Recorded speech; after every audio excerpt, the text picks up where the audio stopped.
예, 오늘은 마가복음 12장 13절서부터입니다.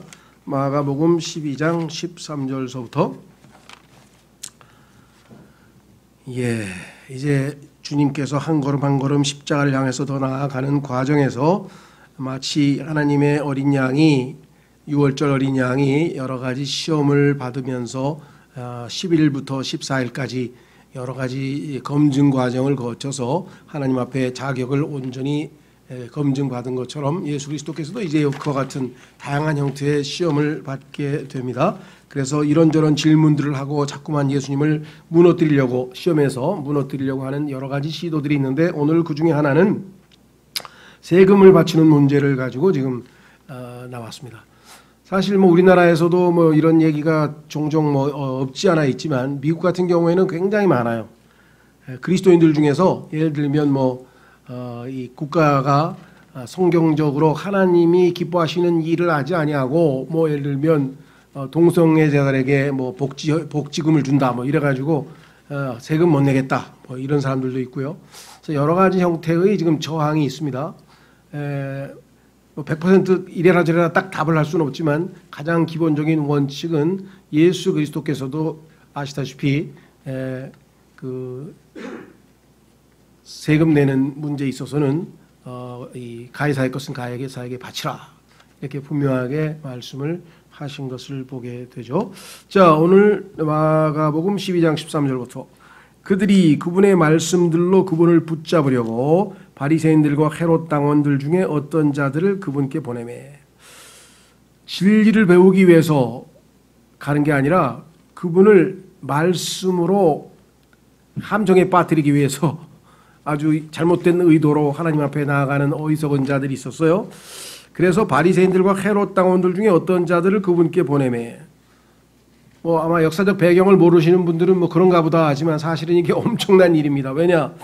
여기 나와 있는 바리새인들은 누구냐? 당시에 아주 극보수 종교 단체입니다. 극보수. 오늘날로 치면 우리나라로 지금 현재로 치면 태극기 부대예요. 태극기 부대 행하는 사람이 바리새인들이고요. 헤롯 당원들은 누구냐? 당시에 로마에 빌붙어서 소위 말하면 친일파죠. 친일파에 해당되는 사람들이거든요. 그러니까 로마를 지지하는 사람들이에요. 반대로 바리새인들은 아주 어떻게든 이 로마를 인정하지 않고 정말 구약에서 얘기하는 어떤 이 보수의 길을 가는 사람들이죠. 그러니까 하나는 종교적 보수고 하나는 정치적인 자유주의자들인데 진보주의자들인데 전혀 서로 맞지가 않아요. 아주 어떻게 보면 왼수지간일 수도 있어요. 그런 사람들인데 예수님을 넘어뜨려야 된다라고 하는 공동 목표를 갖고 있으니까 얼마든지 이게 힘을 합치는 겁니다. 우리가 볼 때는 참 납득이 안 가지만 마귀가 뒤에서 이 모든 것들을 주관하고 있겠죠.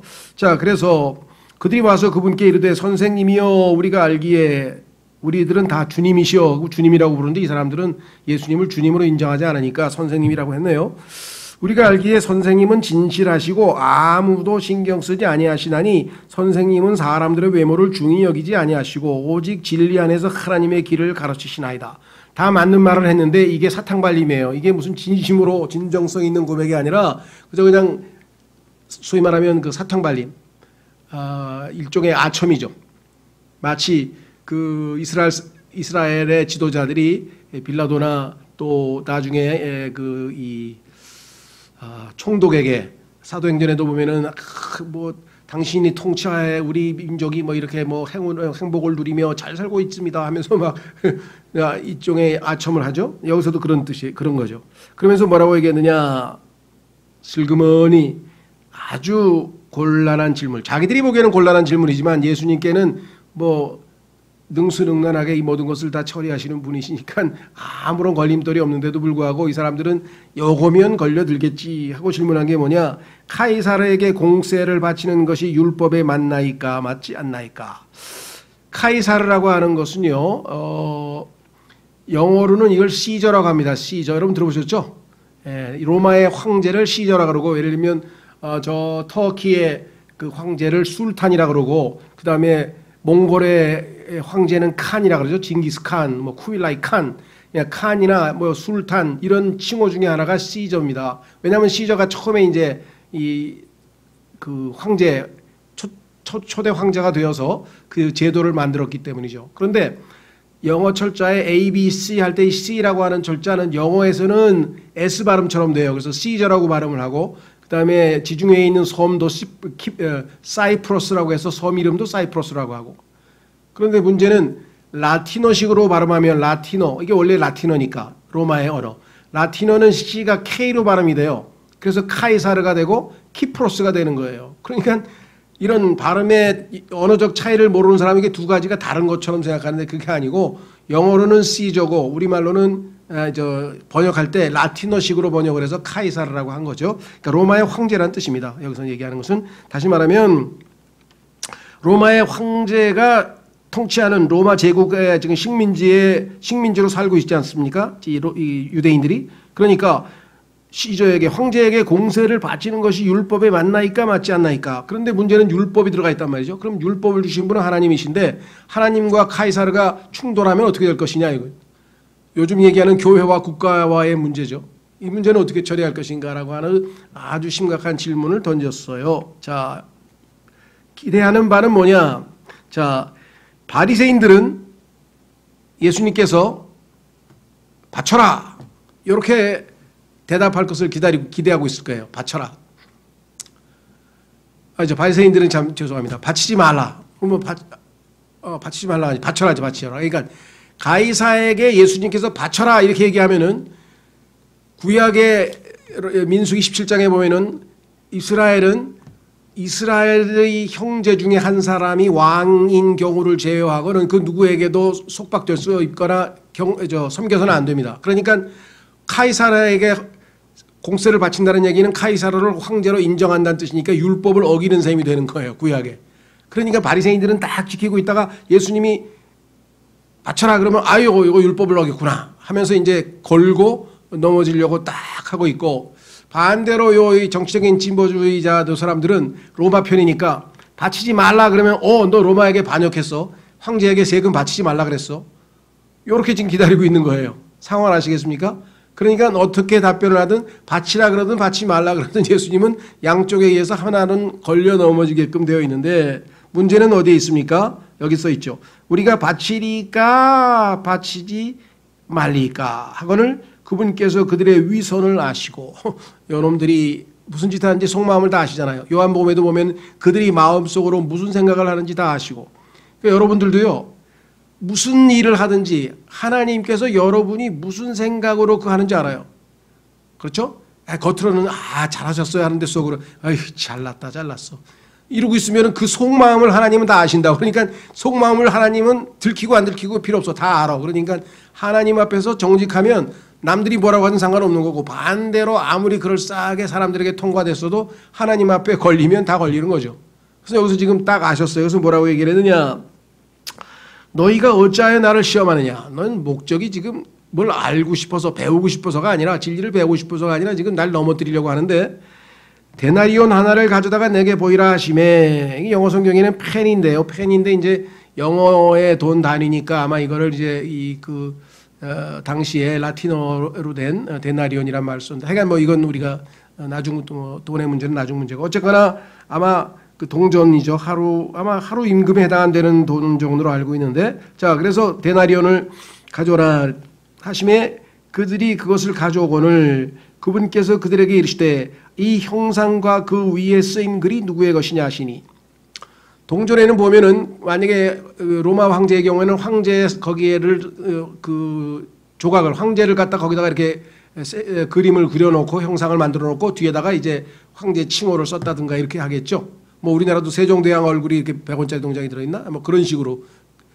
하여간 그거를 예수님은 지적하시면서 물어보셨어요.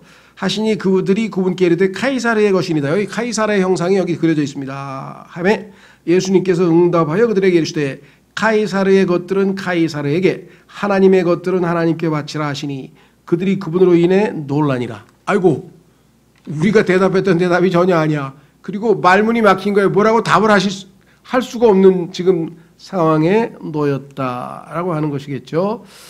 자 성경에 보면은 예수님께 나온 니고데모 같이 진정성 있게 정말 가만히 보니까 선생님은 정말 하늘로부터 오신 분 맞습니다. 기적을 보니까 하면서 배우고 싶어서 왔던 니고데모는 예수 그리스도로 말미암아 거듭났잖아요. 그렇죠? 놀랍게 거듭나서 변화되어서 갔는데 이 사람들은 이게 위선으로 왔기 때문에 하나님 앞에 하나도 복을 누리지 못했다라고 하는 사실을 우리가 확인해 볼 수가 있습니다. 그렇죠?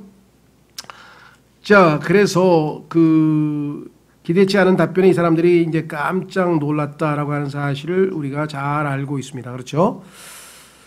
예. 이제 문제는 이 사람들은 아마도 하나님께 속한 것을 아마 내고 있지 않다. 이것은 정확하게 우리가 답을 모르겠습니다만은 하나님께서는 뭘 원하셨냐면 마태복음 23장 23절이 좀 단서가 될 수 있을 것 같은데요. 한번 확인해 보겠습니다. 마태복음 23장 23절에 보면 이 사람들은 겉으로 종교적인 의무는 다 수행했지만 실제적으로 하나님이 원하시는 것은 안 했다. 이렇게 나와 있습니다. 마태복음 23장 23절에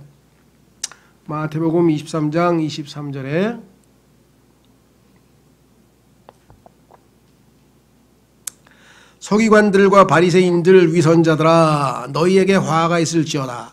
너희가 박하와 회향과 근체의 11조는 바치되 율법의 더 중대한 문제인 판단의 공의와 긍휼과 믿음은 무시하였도다. 너희가 마땅히 이것들을 행하였어야 하거니와 다른 것도 행하지 않은 채 내버려 두지 말아야 하느니라.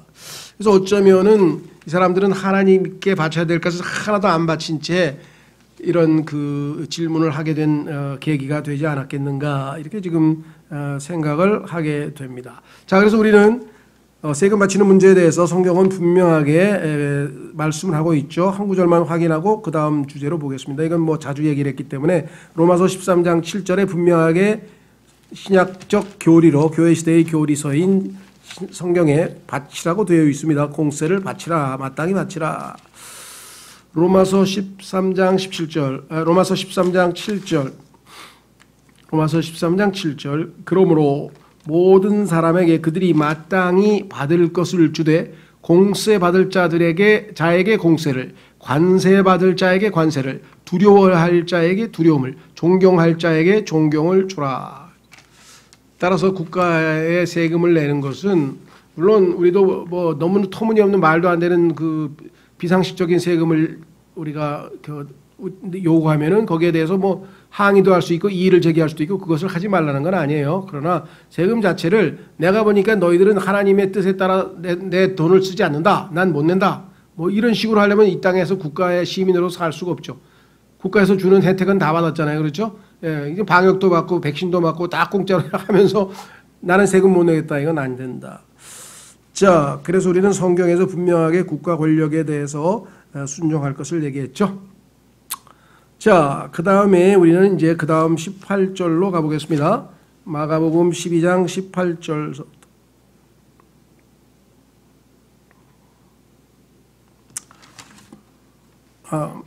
마가복음 12장이죠. 죄송합니다. 12장. 지금 우리가 17절까지 했고요. 18절서부터 두 번째 또 이번에는 사두개인이라는 사람들이 사두개인. 자, 18절 그때 부활이 없다고 말하는 사두개인들이 그분께 와서 그분께 물어 이르되 아까는 바리새인들 그다음에 헤롯 당원들인데 이번에 있는 유대인들 중에 한 파는 이 사두개인이라는 사람들인데 이 사람들은 어떤 사람들이냐?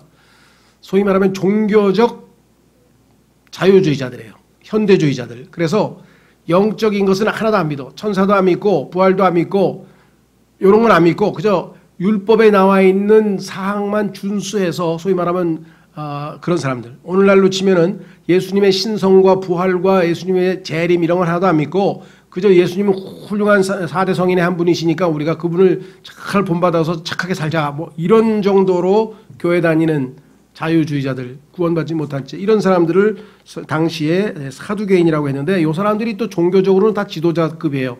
우리나라도 보면 막 옛날에 막 그 총회장 하시던 분들 있죠. 문익환서부터 시작해가지고 하여간 뭐 강 무슨 서부터 하여간 쟁쟁한 사람들이 다 또 이런 그룹의 아주 대표적으로 리더란 말이죠. 이 당시에도 제사장들은 다 사두개인 출신들이 대부분이었죠. 자, 뭐라고 했냐? 19절 선생님이여 모세가 우리에게 써주기를 율법을 우리는 지키는 사람이니까 율법에 대해서 말씀드리겠습니다. 어떤 사람의 형이 죽어서 자기 뒤로 아내를 남기고 아이를 남기지 아니하면 그의 동생이 그의 아내를 취해 자기 형에게 씨를 일으킬지니라 하였나이다. 이게 신명기 18장에 나오는 그 율법 조항이죠. 자, 그래서 이제 그 신명기에 나오는 율법 조항을 딱 인용을 하면서 신명기 25장에 나오네요. 그러면서 뭐라고 얘기했느냐. 이제 7 형제가 있었는데 첫째가 아내를 취하였다가 아무 씨도 남기지 아니한 채 죽었고 둘째도 그녀를 취하였다가 역시 아무 씨도 남기지 아니한 채 죽었으며 셋째도 그렇게 하여 그 7 사람이 그녀를 취하였으나 아무 씨도 남기지 아니하였고 맨 마지막에는 그 여자도 죽었나이다. 그런즉 그 7 사람이 그녀를 아내로 취하였으니 부할 때 곧 그들이 일어날 때에는 그녀가 그들 중에 누구의 아내가 되리까 하매. 부활을 믿지도 않는다고 하는 사람이 부활할 때 어떻게 될 거냐. 그 얘기는 뭐예요? 자기들이 뭐예요? 그러니까 부활은 말도 안 돼. 무슨 말인지 이해가 되시겠죠? 부활을 믿지도 않는 사람이 부활할 때 일곱 사람 남자가 있는데 그럼 그 사람 누구 아내냐? 7 사람하고 다 결혼을 했으니. 그 얘기는 뭐냐면 부활을 하면 이런 말도 안 되는 문제가 발생하니까 부활은 없다. 이 얘기를 지금 사실은 하고 싶었었겠죠? 24절 예수님께서 대답하여 그들에게 이르시되 답은 여기에 있습니다. 그것은 뭐냐? 그런즉 너희가 성경 기록들도 알지 못하고 성경 기록에는 부활에 대한 이야기가 많이 있는데 너희는 그 성경 기록들을 아무것도 몰라서 지금 부활을 안 믿고 있는 거구나. 그 다음에 부활을 또 잘못 믿고 있어요. 자 보세요. 그 다음에 두 번째는 하나님의 권능도 알지 못함으로 잘못하지 아니하느냐. 너희 지금 엄청난 오류를 범하고 있는데 이 잘못이라는 단어가 오류란 단어 영어예요. 에러, E-R-R-O-R 에러가 난 단어죠. 뭐 야구할 때 에러를 했다고 할 때 에러 실수 잘못. 자 오류입니다. 오류. 너희는 정말 잘못하고 있는 거구나. 왜? 25절 그들이 죽은 자들로부터 일어날 때에는 예수님은 당연히 부활은 사실이기 때문에 그들이 일어날 때에는 하고 웬이라고 하는 때라고 하는 접속사를 썼어요. 만약에 그들이 일어난다면 하고 뭐 if를 썼다든가 이게 아니고 당연한 사실이기 때문에 뭐라고 얘기했느냐. 그들이 죽은 자들로부터 일어날 때에는 장가가지도 시집가지도 아니하며 하늘에 있는 천사들과 같으니라. 하늘에 가면 우리가 죽지 아니하잖아요. 그러면 우리의 후대를 남겨야 될 이유가 뭐가 있어요? 이 땅에서 자녀를 두는 것은 소위 말하는 대를 잇기 위해서 자기의 생명이 이어지려고 죽으니까 대를 낳고 그 다음에 죽으니까 대를 이어서 그 목적으로 지금 이 땅에서 소위 말하는 결혼해서 자식을 낳는 건데 아무도 안 죽는데 뭐하러 결혼하고 말고 하느냐. 그렇죠. 그래서 그때는 결혼하는 게 필요 없다. 이게 하늘에 있는 하늘 천사들과 같으니라. 죽은 자들이 일어난 일에 관하여는 너희가 모세의 책에서 하나님께서 떨기나무 속에서 그에게 이르시되 나는 아브라함의 하나님이요 이삭의 하나님이요 야곱의 하나님이라 하신 것을 읽지 못하였냐. 이 당시에는 야곱과 아브라함과 이삭이 죽은 지가 오래됐었지만 이미 죽은 지 오래됐었지만 하나님은 살아계신 자들의 하나님이기 때문에 이들이 다 죽지 않고 살아있다고 지금 말씀하는 거예요. 27절 그분은 죽은 자의 하나님이 아니요 산 자의 하나님이시니라. 그런즉 너희가 크게 잘못하는도다. 그래서 부활이 확실한 교리적인 또 성경적 사실이라고 하는 사실을 지금 분명하게 말씀을 하고 있는 것이겠죠. 그렇죠? 자 여기서 우리가 이제 주목해야 될 것은 뭐냐. 이 사람들은 소위 말하면 초자연적인 것 이걸 하나도 안 믿어요. 현대에 와서요, 소위 말하면 교육학의 선구자라고 할 수 있는 그 슈바이처라고 하는 사람이 있는데 아프리카에 가서 이렇게 많은 적이 됐죠. 그분도 쓴 책 이름이 역사적 예수라는 책을 썼는데 그 얘기는 뭐냐면 물 위를 걸어가거나 죽은 자를 살리거나 구름을 타고 하늘로 올라가거나 이런 예수는 우리는 그건 그냥 종교적인 상징이고 그런 거 믿는 게 아니고 그 예수님이 오른뺨을 때리면 왼뺨을 때리라 그러고 원수들을 사랑하시고 이런 예수님은 우리가 따르겠다. 그러니까 소위 말하면 예수님을 하나의 인류의 4대 성인의 한 사람으로 존경하고 따른다는 게 신앙이지. 예수님이 온 우주 만물을 창조하신 하나님이신데 우리의 죄값을 치르기 위해서 인간의 몸을 입고 이 땅에 나타나신 즉 육신을 입고 나타나신 하나님 이런 거는 전혀 안 믿는 사람들이 이 지구상에 기독교 신자라는 이름으로 엄청나게 많아요. 우리나라에도 수백만이 있어요. 860만 중에서 한 500만 명 정도는 지금 자유주의 교회를 다니고 있습니다. 몰라요. 그 교회 다니지만 개인적으로는 뭐 정말 믿는 사람도 있겠죠. 가톨릭 신자 중에서도 진실되게 믿고 구원받은 사람도 있을 수 있는 거니까 우리가 다는 모르지만 그들이 가르치는 교단 교리는 그렇다 이 말이에요. 그죠? 예수님을 신성하신 하나님이라고 받아들이지 아니한다 이 말이죠. 자, 그런 사람들인데 예수님께 나와가서 이렇게 그 부활과 관련된 질문을 던지게 되었습니다. 자, 아까 얘기했던 그 법은요, 왜 그러냐? 하나님께서는 유대인들에게 다 유업을 주셨어요. 유대인 각 사람들이 다 하나님으로부터 땅을 분배받아서 그 땅을 토대로 해서 자식들을 먹여 살리고 이 땅은 사고 팔 수 없고 영원히 자기가 그것을 하나님이 주신 그 상속 유업으로 받아들이는 거죠. 그런데 죽었어. 자식이 없이 대를 잇지 못하고. 그러면 그 남편은 하나님이 주신 유업이 지금 없어질 판이잖아요. 그래서 하나님께서는 그 형제간에, 그렇죠? 형제간에 그 대신 자식 없는 그 형이나 또는 동생의 아내를 통해서 자식을 낳아 주어서 그 자식이 죽은 아버지의 유업을 받아서 그 하나님이 주신 유업을 유지할 수 있도록 즉 보호해 주는 그러한 좋은 기능을 갖고 있었죠. 오늘날 우리의 도덕 규범이나 뭐 이런 걸로 보면 이거 좀 이상하잖아 이렇게 되지만 초점은 하나님은 하나님이 주신 유업을 그대로 이어받는 것이 하나님에게 관심 사항이었다라고 하는 사실을 우리가 기억해요. 심지어는 예수님도 거기에 해당되죠. 여러분 어떻게 됐습니까? 유다의 아들들이 하나님 앞에 죄를 지어서 죽었잖아요. 그렇죠? 그래가지고 그 다말이라고 하는 여자는 왜 하나님의 말씀에 따르면은 자기에게 그 아들을 자기 남편의 죽은 남편의 동생을 빨리 자기 남편으로 주어서 자기가 자기 남편의 대를 이어줘야 되는데 그래야 하나님이 주신 유업을 받을 텐데 유다가 게을러가지고 아니면 잊어버리고 안 하니까 그 이렇게 변장을 해가지고 시아버지의 씨를 받아가지고 자녀를 낳았잖아요. 그 자손의 그 유다 지파의 자손이 예수님이셔요. 하나님이 주신 유업은 우리가 함부로 손댈 수 없다는 중요성이고요. 그러나 실제적으로 성경에서 가장 우리에게 잘 보여주는 것은 룻기죠. 룻기에 가면 바로 이 방식으로 인해서 룻이 다시 그 보아스를 통해서 자기 남편의 저것을 회복을 하게 되는 거죠.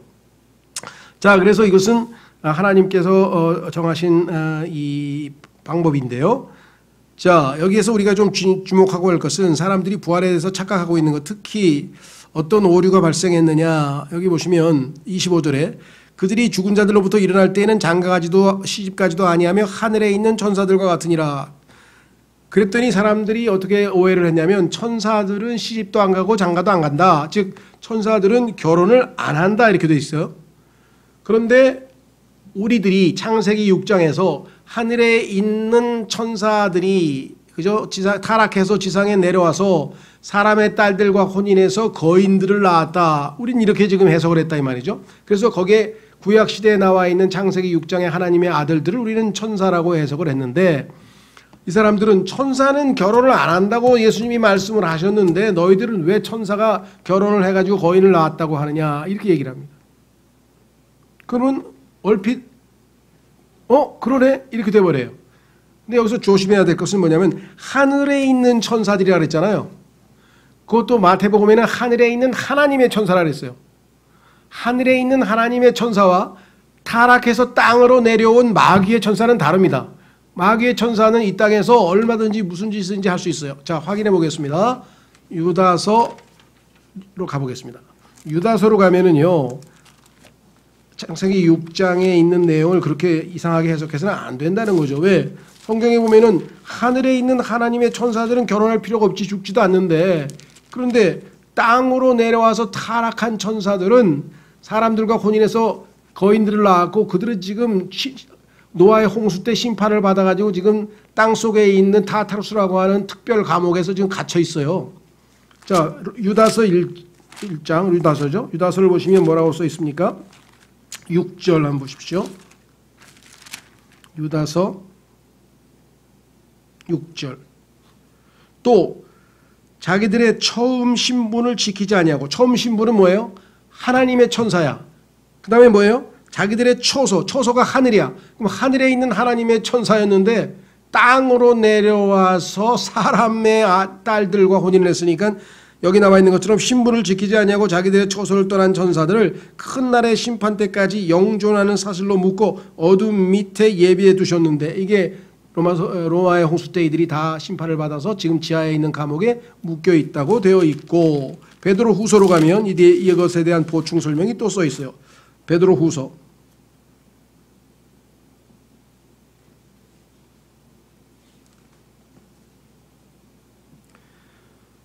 2장 4절, 베드로후서 2장 4절. 하나님께서 죄를 지은 천사들을, 이 죄를, 어떤 죄를 지었습니까? 자신들의 지위가 하늘에 있는 천사인데, 그 다음에 초소가 하나님이 하늘에 있으라 그랬는데, 하늘에 있는 하나님의 천사가 땅에 관심이 있어가지고 땅으로 내려와서 마귀의 천사들이 되어버렸어요. 자, 그래서 그 같은 천사들을 아끼지 아니하사 지옥에 던지시고 어둠의 사슬에 넘겨주어 심판 때까지 예배해 두셨으며, 옛 세상을 아끼지 아니하시고 오직 의의 선포자인 여덟째 사람 노아를 구원하시며 경건치 아니한 자들의 세상에 홍수를 내셨고, 그래서 이 홍수로 말미암아, 그러니까 사실은 노아의 홍수의 심판은 사람들의 죄뿐만 아니라 이미 타락한 천사들이 수없이 많은 이 사람의 딸들을 취해서 어마어마한 죄를 지었기 때문에 하나님께서 그들을 심판하셨다고 성경은 분명하게 말씀을 했죠. 자, 그래서 우리는 그 천사가 결혼하지 않는다. 그래서 창세기 6장에 나와 있는 하나님의 아들들은 천사가 아니고 셋의 경건한 아들이, 아니 셋의 경건한 아들과 타락한 가인의 딸이 결혼을 했는데 어떻게 거인이 나옵니까? 돌연변이가 왜 나옵니까? 돌연변이가 왜? 오늘날 예수 안 믿는 사람하고 결혼하면 돌연변이가 나옵니까? 거인이 태어납니까? 전혀 앞뒤가 안 맞는 말이죠. 그 다음에 하나님의 아들들이라고 하는 말은 구약 성경에 4번밖에 안 나와요. 전부 다 천사를 가리킵니다. 욥기 1장에 보면은 사탄과 하나님의 아들들이 함께 하늘에서 하나님 앞에서 회의를 하고 하나님 말씀을 듣는 장면이 나오잖아요. 1장에 나오고 2장에 나오고 38장에는 하나님이 땅을 창조하시는 것을 목격하면서 찬양을 부르면서 소리를 지르고 기뻐 탄성을 지르는 장면이 나오죠. 하나님의 아들들이. 그 하나님의 아들들은 당연히 천사라고 하는 것을 구약 성경에서 볼 수 있고, 신약 성경에서는 예수 그리스도를 믿고 거듭난 하나님의 자녀들, 우리들을 하나님의 아들들이라고 했죠. 그러니까 구약에서의 하나님의 아들들과 신약에서의 하나님의 아들들은 이와 같이 당연히 다르다고 하는 사실을 우리가 알 수가 있습니다. 그렇죠? 자, 그래서 우리는 이제 여기에 나와 있는 부활과 관련된 표현을 우리는 조심해야 됩니다. 그렇죠? 다시 말씀드립니다. 첫째, 구약의 천사들이 하나님의 아들들이라는 사실, 그들은 두 번째, 모두 성경에서 남성으로 나옵니다. 천사는 다 히로 나와요. 다 남성으로 나옵니다. 그러니까 하나님의 아들들이라고 그랬죠. 여러분도 어떠세요? 예수 그리스도를 믿는 사람들 다 하나님의 아들들이래. 그러니까 어떤 사람, 저는 하나님의 딸인데요. 하나님의 딸이란 말은 없어요. 구약 성경에 가면은 이스라엘 백성들 중에는 하나님의 백성들 중에 아들들과 딸이라고 했지만, 신약 성경에 있는 성도들은 예를 들면은 여기 있는 자매님들은 나 하나님의 딸이라 그러면 교리적으로 안 맞아요. 하나님의 아들들이에요. 왜? 나중에 가면은 왜 하나님께서 아담의 갈비뼈에서 여성을 만들었어요? 대를 이어야 될 거 아니에요. 남자 여자를 통해서 대를 이어서 계속해서 생명이 이어져 가야 되는데, 하늘나라에 가니까 하늘에 있는 천사들처럼 우리도 죽지를 않는데 뭐하러 결혼이라고 하는 제도가 있겠어요? 당연히 우리가 하늘에 가면 신분이 바뀌게 되는 거죠. 그래서 모두 다 하나님의 아들들이고 그들은 예수 그리스도의 형상으로 변화된다고 성경에 분명하게 기록되어 있는 것을 우리가 알게 됩니다. 그렇죠? 그래서 결국은 성경에서는 이 부활과 관련지어서 하나님께서 이 부활에 대한 쓸데없는 질문을 한 이 소위 말하면 사두개인들에게 성경적으로 부활의 의미를 정확하게 말씀을 했고, 나와 있는 것처럼 나는 아브라함의 하나님이요 이삭의 하나님이요 야곱의 하나님이라 하신 것을 읽지 못하였냐. 그분은 죽은 자의 하나님이 아니요 산 자의 하나님이니라 하고서 얘기했습니다. 자, 그래서 여기 보시면 한 가지 25절 하나만 언급하고 마치겠습니다. 그들이 죽은 자들로부터 일어날 때에는, 여기 로부터라고 하는 프람이라고 하는 전치사가 있잖아요. 성경에 보니까 부활이 두 종류가 있어요. 죽은 자들의 부활, 죽은 자들이 부활해. 그것은 뭐냐? 백보자 심판을 받기 위해서, 하나님 앞에서 심판받기 위해서 죽은 자들이 다 일어나서 심판을 받고, 한 번 죽는 것은 사람들에게 정해진 것이고 그 후에 심판이 있다 그랬대요.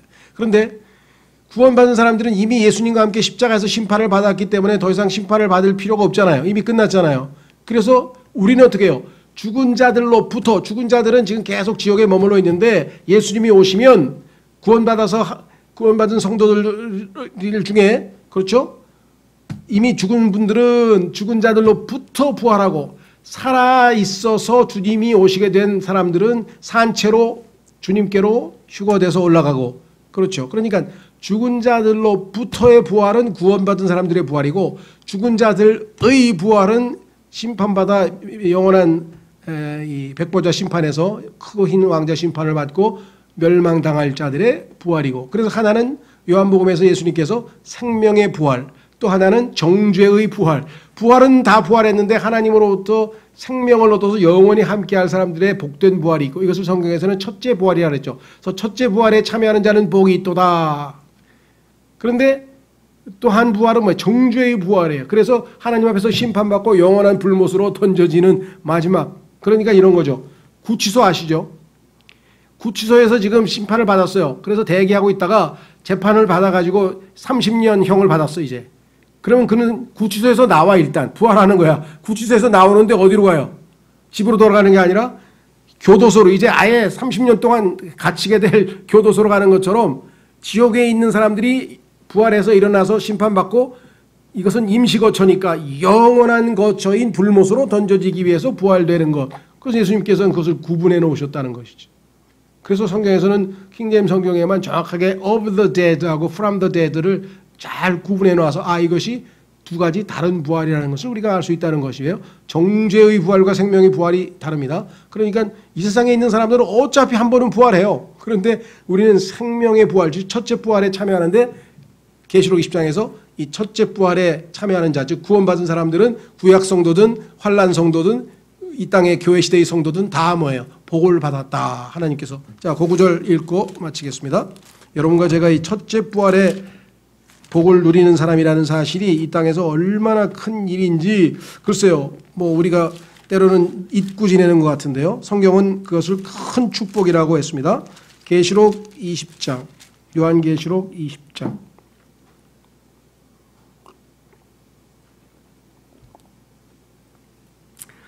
요한계시록 20장